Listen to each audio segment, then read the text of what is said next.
আজকে যে শিরোনামটি নিয়ে আলোচনা করব, স্ট্রেট ফরওয়ার্ড ওয়েতে যেটা বলতে চাই, আওয়ামী লীগের গেরিলা বাহিনী, গেরিলা ট্রেনিং এবং এটা নিয়ে যে সকল নাটক হচ্ছে, এই নাটকের নিন্দা জানাচ্ছি। যারা এই নাটক করছে তারা সরকারকে বিপদে ফেলতে চাচ্ছেন।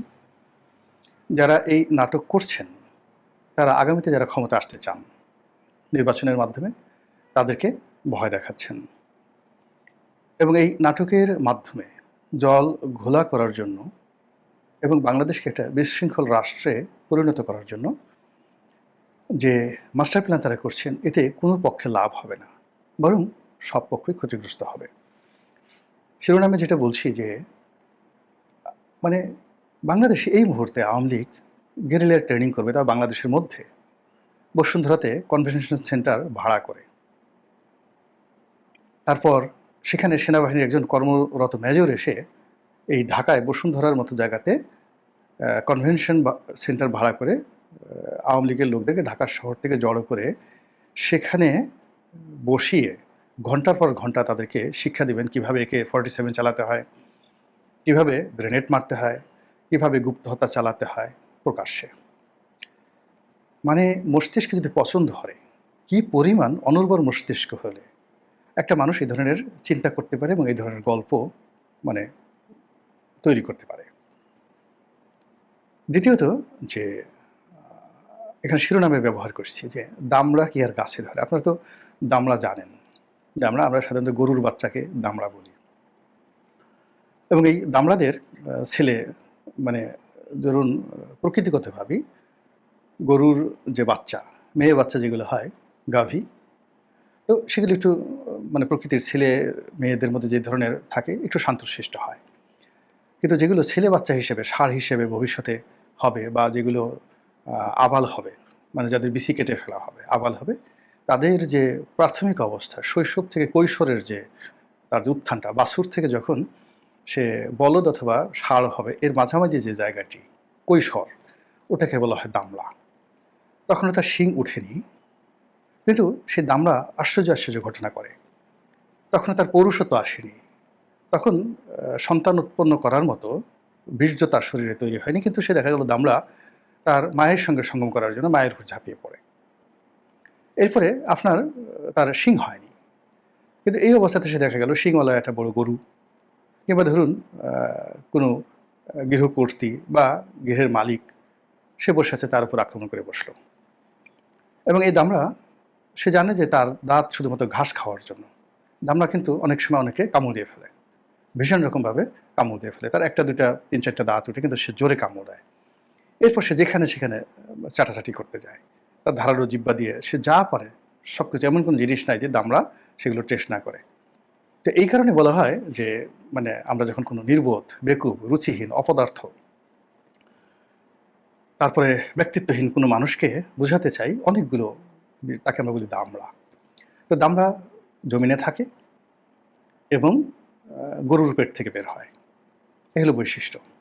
এখন সেই দামড়াকে আমরা আরও, যাকে বলা হয় মানে ছোট করার জন্য, আরও আশ্চর্য করার জন্য, আরও ব্যঙ্গাত্মক করার জন্য আমরা এই বাংলা ভাষায় ব্যবহার করি দামড়া কি আর গাছে ধরে। এখন এই ধরনের গল্প আমার কাছে মনে হয় যে একটা দামড়া যদি গরুর পেট থেকে না বের হয়ে কাঁঠাল গাছে একটা দামড়া জন্ম হয় এবং কাঁঠালের মতো একটা দামড়া ঝুলে থাকে, ওই দামড়াও সাধারণত এই ধরনের গল্প বানাতে স্বাচ্ছন্দ্য বোধ করবে না। বোঝার চেষ্টা করুন যে গেরিলা যুদ্ধ কাকে বলে। বাংলাদেশের এই মাটিতে কখনো গেরিলা যুদ্ধ হয়নি। 1000, 2000, 3000, 5000 বছরে কখনো গেরিলা যুদ্ধ হয়নি। গেরিলা যুদ্ধ কাকে বলে? গেরিলা যুদ্ধ কাকে বলে সেটা যদি দেখতে যান, তাহলে তালেবানরা কিভাবে গেরিলা যুদ্ধ করেছে সেটা একটু দেখে আসেন। তারপরে ভাইকিংসরা কিভাবে গেরিলা যুদ্ধ করেছে, ভ্যান্ডালরা কিভাবে গেরিলা যুদ্ধ করেছে। এই দামড়াদেরকে ভ্যান্ডালদের ইতিহাস পড়তে বলেন। তারপরে তাদেরকে সেই মানে অ্যাসাসিনেশন গ্রুপ, হাসাসিন গ্রুপ, আত্মঘাতী গ্রুপ কিভাবে মোর দ্যান 200 ইয়ার্স গেরিলা যুদ্ধ করেছে, আইএস কিভাবে গেরিলা যুদ্ধ করেছে, এই জিনিসগুলোর উপর গবেষণা করতে বলেন। তাহলে দেখবেন যে ওই যোদ্ধা, ওই মাটি, ওই পরিবেশ এই বাংলায় নেই। ফলে কখনো এখানে গেরিলা যুদ্ধ হয়নি, এখানে সম্মুখ যুদ্ধ হয়েছে।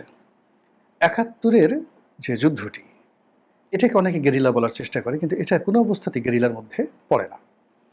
এটা একটা স্বীকৃত ঘোষিত যুদ্ধ, স্বীকৃত ঘোষিত যুদ্ধ। এখানে যোদ্ধারা কৌশলগত কারণে কখনো পিছিয়ে গেছে, কখনো পালিয়ে থেকেছে, কখনো আক্রমণ করেছে, কিন্তু এটাকে ঠিক ওই গেরিলা অসংগঠিত কোনো গোষ্ঠী, তারা মানে যাকে বলা হয় সীমিত মানে স্বার্থ, তারপরে শেষে সুনির্দিষ্ট কর্মকাণ্ড, সীমিত স্বার্থ সুনির্দিষ্ট কর্মকাণ্ড নিয়ে যখন আজীবন যুদ্ধ করার, শত শত বছর ধরে যুদ্ধ করার একটা যে প্রবৃত্তি, সেই প্রবৃত্তি ৭১ সালে ছিল না। তারা একটা সিস্টেমেটিক ওয়েতে রাষ্ট্র ঘোষণা করেছে, যুদ্ধ ঘোষণা করেছে।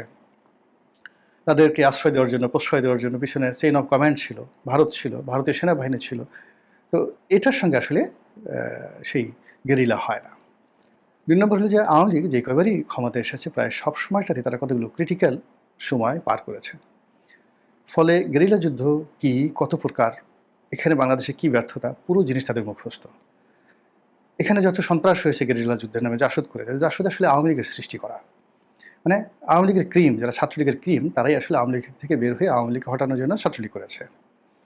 তো কাজেই গেরিলা কাকে বলে তারা তো জানে, মুক্তিযুদ্ধ তারা পরিচালনা করেছে। গেরিলা কাকে বলে তারা খুব ভালো করে জানে, এবং এই বাংলাদেশে সন্ত্রাস করে বা রাষ্ট্রশক্তির বিরুদ্ধে অস্ত্র হাতে তুলে নিয়ে সফল হয়েছে এরকম সম্ভাবনা গত ১০০ বছরের ইতিহাসে শূন্য। ফকির মজনু শাহর বিপ্লব বলেন, সন্ন্যাসী বিপ্লব বলেন, তেভাগা আন্দোলন বলেন, মাস্টারদা সূর্য সেনের যে বিদ্রোহ বলেন, নকশাল আন্দোলন বলেন, সব ব্যর্থ। সিপাহী বিপ্লব বলেন, মানে রাষ্ট্রশক্তির সাথে আসলে সেটা কখনো পেরে ওঠেনি। তো এই জিনিসগুলোকে আওয়ামী লীগের যারা লোকজন আছে তারা কি জানে না?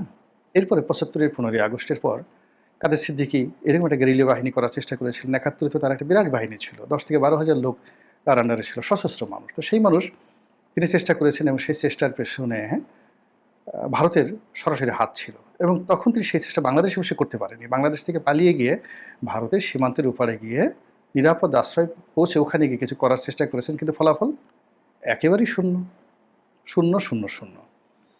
আবার বঙ্গবন্ধুর জামানাতে যে জাসদ একটু লাফালাফি করেছে, সেটা জিয়াউর রহমান সাহেবের জমানাতে এসে একটা উফ শব্দ করতে পারেনি। স্টপ করে দিয়েছেন তিনি, একদম ফুল স্টপ, ডট, দাড়ি কমা, সেমিকোলন বন্ধ করে দিয়েছেন সব। এই বাংলায় যে গেরিলা যুদ্ধ সম্ভব নয়, সশস্ত্র যুদ্ধ সম্ভব নয়, এটা সন্তুল আর্মাকে গিয়ে জিজ্ঞাসা করেন। এই দুর্গম পাহাড়ি অঞ্চলে ক্ষুদ্র একটা এলাকাতে তারা সেটা কখনো পারেনি, কখনো তারা পারেনি। তারা অল্প সময়ের জন্য সেই পাহাড়িতে গভীর অরণ্যে তারা বসবাস করে, তাদের ১,৫০০ লোক চেষ্টা করেছে। এখন আমাদের আওয়ামী লীগের লোকজন শুধুমাত্র তারা কি পার্বত্য চট্টগ্রামে এরকম সন্ত্রাস করতে চায়? কখনোই নয়।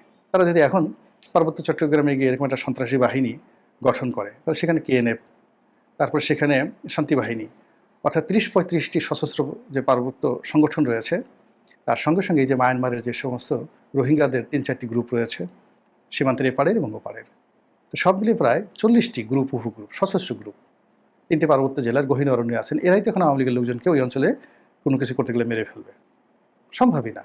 আর আমাদের যে জনগণ, সেই জনগণ যে কোনো লোককে, সেটা আওয়ামী লীগ হোক, যা হোক, কারো হাতে যদি অস্ত্র দেখে, ব্লেড দেখে, খুঁট দেখে, তাকে, সে আওয়ামী লীগের হোক, যে কোনো লোকের হোক, এমনকি এখন ডক্টর মোহাম্মদ ইউনূসের লোক হোক, পাবলিক যদি দেখে যে এই লোকটা কাঁটা রাইফেল হাতে, রামদা হাতে ঘোরাফেরা করছে,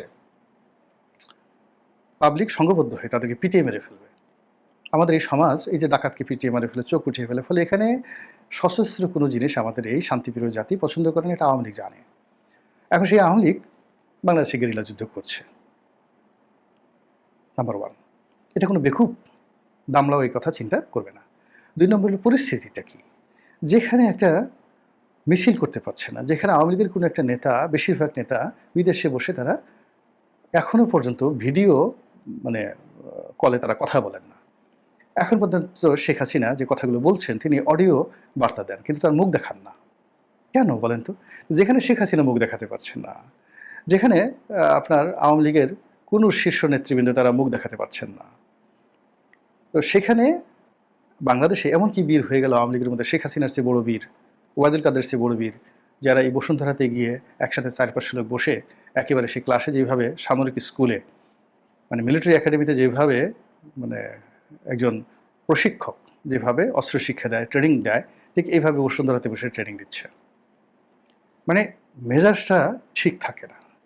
যে আমাদের এই যে জাতীয় মূর্খতা, আমরা গণহারে কতটা মূর্খ হয়ে গেছি, মানে আমাদেরকে যারা সাধারণ জনগণ সবাই এভাবে মূর্খ ভাবছে, আর নিজেরা কত বড় মূর্খ হয়ে গেছে যে এই ধরনের একটি গল্প এনে আবার আমাদের সামনে দেওয়া হচ্ছে, আর আমরা সেটা নিয়ে শিরোনাম করছি, সেটা নিয়ে কথাবার্তা বলছি, এবং এই ধরনের অথর্ব কথাবার্তা শোনা মানে মন ও মস্তিষ্কের উপর একটা চাপ। এগুলো শুনলে আপনি বোকা হয়ে যাবেন, এগুলো দেখলে আপনি অন্ধ হয়ে যাবেন। এগুলো নিয়ে কথাবার্তা বেশি বলাবলি করলে আপনার মস্তিষ্কের যে সাধারণ নিউরনগুলো যে অ্যাক্টিভ থাকে, এগুলো মানে অ্যাক্টিভ না হয়ে ইনঅ্যাক্টিভ হয়ে যাবে, আপনি একটা অথর্ব লোক হয়ে পড়বেন। এই যে গণমূর্খতা, এই গণমূর্খতার কারণে স্বৈরাচারী ফ্যাসিবাদী শাসন ব্যবস্থা এগুলো বেড়ে ওঠে। যতক্ষণ পর্যন্ত জনগণ সচেতন হয়। এখানে যদি হঠাৎ করে কেউ এসে বলে যে আমি এই গুলিস্তানে এসে দেখেছি আজকে ইবলিশ শয়তান আসছে, তার ৪টা কান আছে, ৬৪টা দাঁত আছে এবং পিছনে ১০টা লেজ আছে, এরকম শাহবাগ চত্বরে আমি মানে ইবলিশ শয়তানকে দেখছি একবার, আর ওই বাংলাদেশ ব্যাংকের সামনে শেয়ার মার্কেটের সামনে এরকম ১০-১২টা ইবলিশকে আমি ঘোরাফেরা করতে দেখেছি।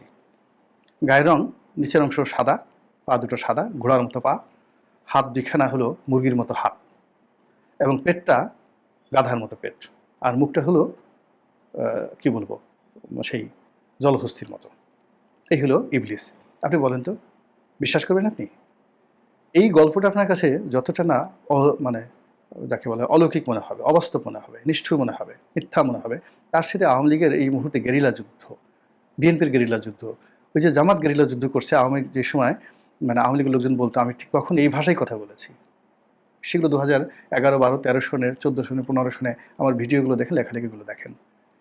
ফলে দেখেন ওই যে আমরা যে তখন বোকা হয়ে গেছিলাম, বেশিরভাগ মানুষ আওয়ামী লীগের এই নাটক, জঙ্গি নাটক তারা প্রতিবাদ করেনি, কিছু মানুষ বিশ্বাস করেছে, আর মূর্খর দলরা এই জঙ্গি নাটক সাজিয়েছে। দেখেন তারা কিন্তু শেখ হাসিনাকে 5 মিনিট ক্ষমতায় রাখতে পারেনি, তারা সবার আগে পালিয়েছে, সবার আগে তারা পালিয়েছে।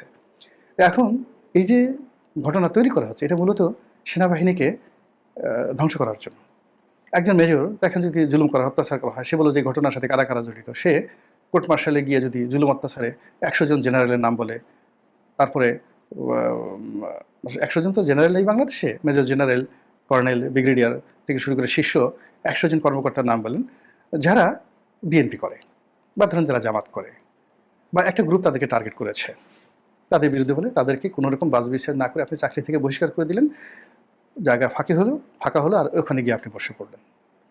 আবার সেই মেজর সে যদি বলে দেয় যে ঠিক আছে আমার সঙ্গে পুলিশের অমুক জড়িত, আমার সঙ্গে সিভিল সার্ভিসের অমুক জড়িত, আমার সঙ্গে রাজনীতিবিদদের অমুক অমুক জড়িত, তখন আপনি কী করবেন বলেন?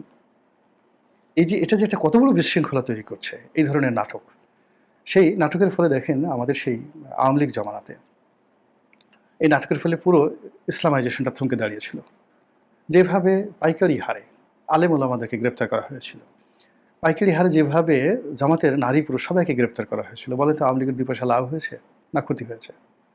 আর ওর ফলে যে সকল আলেমদেরকে ধরা হয়েছিল তাদের সাহস কমেছে না বেড়েছে? তাদেরকে যে কারণে স্তব্ধ করার চেষ্টা করেছিল, অনেকের নখ তুলে নেওয়া হয়েছে, অনেকের চোখ অন্ধ করে দেওয়া হয়েছে, অনেকের পিটিয়ে হাঁটু ভেঙে দেওয়া হয়েছে।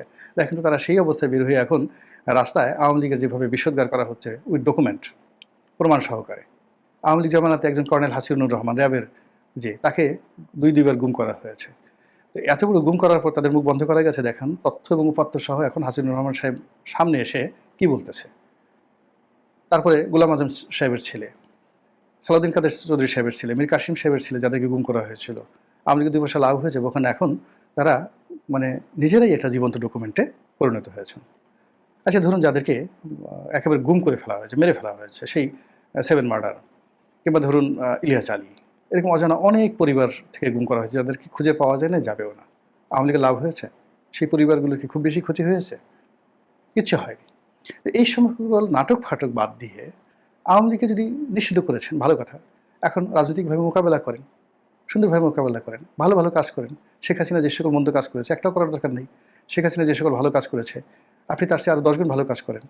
আপনি পদ্মা নদীর উপর, মেঘনা যমুনার উপর, গোমতী, কুশিয়ারা, এরকম 100টা সেতু নির্মাণ করেন। এই যে এমআরটি লাইন, যেটা আমাদের মেট্রো রেল, এটাকে আপনি সারা দেশে ছড়িয়ে দেন। আপনি এক্সপ্রেসওয়ে করেন, মানে ঢাকা চিটাগং এক্সপ্রেসওয়ে করেন একটা, কয় টাকা লাগে? এখান থেকে ধরুন ঢাকা চিটাগং যে এক্সপ্রেসওয়ে প্ল্যানটা রয়েছে, সব মিলিয়ে 250 কিলোমিটার বা 150 কিলোমিটার হবে হাইয়েস্ট, যদি স্ট্রেট ওয়েতে করেন। ঢাকা থেকে ডাইরেক্ট চিটাগং চলে যাবে স্ট্রেট ওয়েতে। তো এখানে 150 কিলোমিটার, 150 কিলোমিটার এক্সপ্রেসওয়ে করতে বেশি টাকা লাগে না তো, করেন না, শুধুভাবে করে ফেলেন, এবং বেশি সময় লাগে না।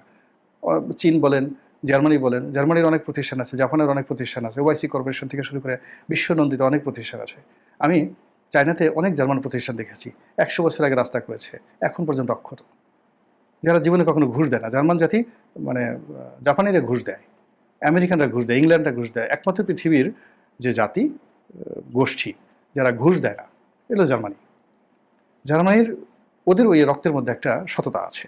তা আপনি জার্মান কোম্পানিগুলোকে দেন, এখনও জার্মানির পৃথিবীর বড় কোম্পানিগুলো সব মানে সেই বিএমডব্লিউ, মার্সিডিজ, হাইডেলবার্গ থেকে শুরু করে যত নাম করা কোম্পানিগুলো আজ দেখেন, সিমেন্স দেখেন, এসবই তো জার্মান কোম্পানি। কোনো কোনো জার্মান কোম্পানি অবশ্যই আমেরিকানরা কিনে নিয়েছে, এরপরে এগুলো শয়তান হয়ে গেছে। কিন্তু যেগুলো এখনও জার্মান ম্যানেজমেন্টে আছে সেখানে আপনি ঘুষ দিতে পারবেন না, কখনোই ঘুষ দিতে পারবেন না। যেমন বায়ার্স নামের একটা প্রতিষ্ঠান ছিল, আমি যেটা জানলাম। তো বায়ার্স ওরা করতে কি, ওরা অনেক হাজার হাজার কেমিক্যাল তৈরি করতো। এর মধ্যে আমরা যে দাঁতে যে লাগাই, যাকে বলা হয় পুডিং লাগাই, ফিলিং করি দাঁতের, এইরকম একটা কেমিক্যাল বাংলাদেশে একসেটিভভাবে বায়ার্স দিত, এবং ২০ বছর ৩০ বছর সেগুলো উঠতো না। কিন্তু এখন সেগুলো সেই ডেন্টিস্টে লাগায় ৩-৪ মাস, ৫ মাস, ৬ মাস পরে, এমনকি লাগিয়ে আসি ১ সপ্তাহ পরে সেগুলো খুলে যায়, আবার যেতে হয়। তা আমি একদিন একজন প্রফেসরকে জিজ্ঞেস করলাম যে, ভাই এটা কেন হচ্ছে? আমার মা এত সালে ১৯৮৬ সনে আমি তাকে ফিলিং করিয়েছি, এখন পর্যন্ত সেটা রয়েছে। তো উনি বললেন যে, দেখেন এই জার্মানির যে কোম্পানিটা বায়ার্স, এটা দেউলিয়া হয়ে যায়, এটা আমেরিকান একটা কোম্পানি কিনে নেয়, কিনে নেওয়ার পর সেই কোয়ালিটিটা তারা রাখেনি, এখন সব ২ নম্বর জিনিসে ভরা, আমরা গালি খাচ্ছি। এবং রিয়ালিটি। তো এভাবে আপনি যদি কাজ করেন, উন্নয়নের মতো কাজ করেন, তাহলে তো আসলে আওয়ামী লীগের জন্য আপনাকে চিন্তাই করতে হবে না। আওয়ামী লীগ মরে যাবে, যেভাবে মুসলিম লীগ মরে গেছে। নামগন্ধ আছে মুসলিম লীগের, কোনো নামগন্ধ আছে বলেন? মরে গেছে। তা আওয়ামী লীগও মরে যাবে।